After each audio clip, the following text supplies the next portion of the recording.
ప్రపంచ మార్కెట్లో ప్రస్తుతం వెండి ధరలపై ఆసక్తి భారీగా పెరిగింది. ఆగస్టు నెల మొదటి నుండి ఇప్పటి వరకు సిల్వర్ ఏకంగా 20% పైగా లాభాలను అందించి ఇన్వెస్టర్లకు మంచి రాబడిని ఇచ్చింది.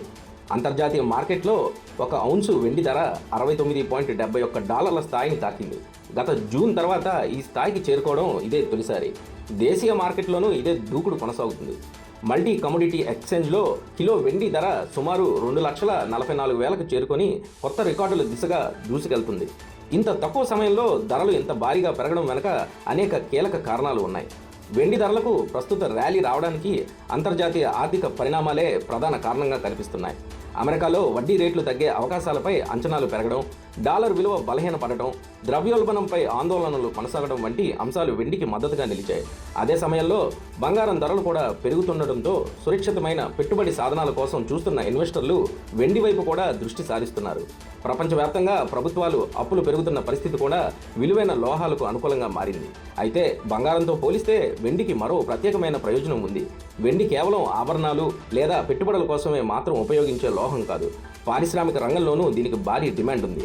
ముఖ్యంగా సోలార్ ప్యానెల్స్, ఎలక్ట్రానిక్ పరికరాలు, ఎలక్ట్రిక్ వాహనాలు, ఆధునిక హైటెక్ టెక్నాలజీల తయారీలో వెండిని విస్తృతంగా వినియోగిస్తున్నారు.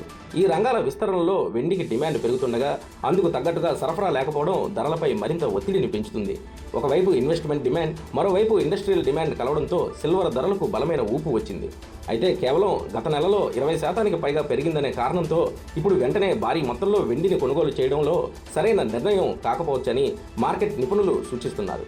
బంగారంతో పోలిస్తే వెండి ధరల్లో హెచ్చుతగ్గులు చాలా ఎక్కువగా ఉంటాయి. ధర ఎంత వేగంగా పైకి ఎగబాకుతుందో ప్రతికూల పరిస్థితుల్లో అంతే వేగంగా కిందకి పడిపోయే అవకాశం కూడా ఉంటుంది.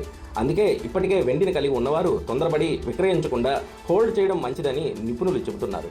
కొత్తగా పెట్టుబడి పెట్టాలని భావించే వారు మాత్రం మొత్తం డబ్బును ఒకేసారి పెట్టకుండా ధరలు తగ్గినప్పుడు దశల వారీగా కొద్దిగా కొనుగోలు చేయడం ద్వారా రిస్కును తగ్గించుకోవచ్చని సూచిస్తున్నారు. ముందు రోజుల్లో వెండి ధరల దిశను నిర్ణయించడంతో అంతర్జాతీయ మార్కెట్లో $70 స్థాయి కీలకంగా మారనుంది. సిల్వర్ ధర $70 మార్కును అధిగమించి అక్కడ నిలదొక్కుంటే ప్రస్తుత బుల్లిష్ ట్రెండ్ మరికొంతకాలం కొనసాగే అవకాశం ఉంటుంది. అయితే ఆ స్థాయిలో నిలబడలేకపోతే ఇన్వెస్టర్ల లాభాల స్వీకరణకు దిగే అవకాశం ఉంది. అప్పుడు వెండి ధరల్లో కొంతమేర దిద్దుబాటు కనిపించవచ్చు.